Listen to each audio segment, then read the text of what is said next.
Alors j'ai reçu une question de Claire auquel je m'attendais pas, puis finalement ça montre que le produit a besoin d'être connu. C'est quoi un HomePod? C'est vrai qu'Apple a... Bon, autant le dire tout de suite, c'est pas un gros succès, c'est peut-être pour ça que c'est pas si connu que ça. Mais on peut pas dire qu'Apple ait fait une com de fou par rapport au HomePod. Alors le HomePod, qu'est-ce que c'est? C'est tout simplement une enceinte connectée et portable qui permet sans fil de pouvoir streamer de la musique, euh, des sons et de pouvoir discuter avec Siri depuis chez soi. Alors c'est la forme d'une enceinte ronde, plutôt élégante, plutôt Apple, mais avec Siri intégré. Basiquement, c'est ça. Alors après, c'est à la sauce Apple, c'est-à-dire que c'est hors de prix. Ça coûte 350 € l'enceinte mono. C'est-à-dire, si tu veux de la stéréo, il en faut deux, 700 €. Et c'est Appleien au sens où c'est super chiadé techniquement, le son est plutôt très bon.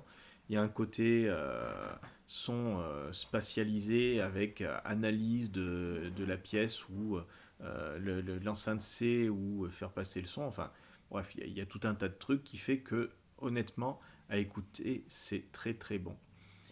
Il y a une teinte un petit peu beat des sons avec des graves assez poussés, mais franchement, c'est une enceinte qui fonctionne avec à peu près tout.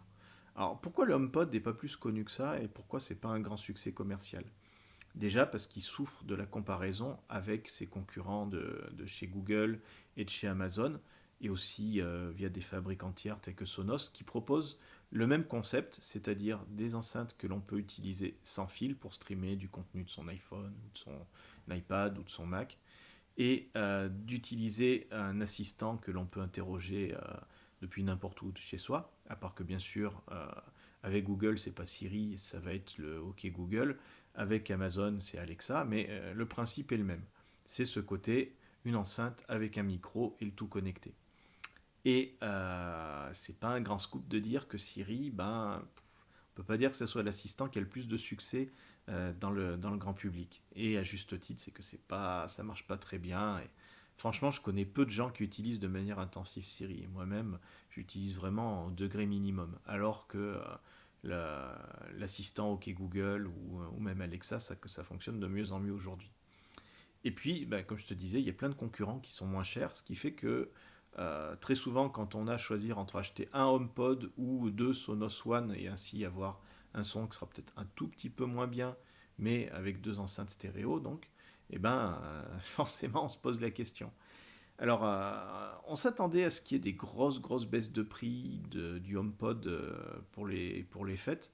Pas officiellement, hein, c'est pas le genre d'Apple de casser ses tarifs même sur un produit qui marche pas bien, ils préfèrent le tuer et que ça disparaisse du catalogue le plus discrètement possible.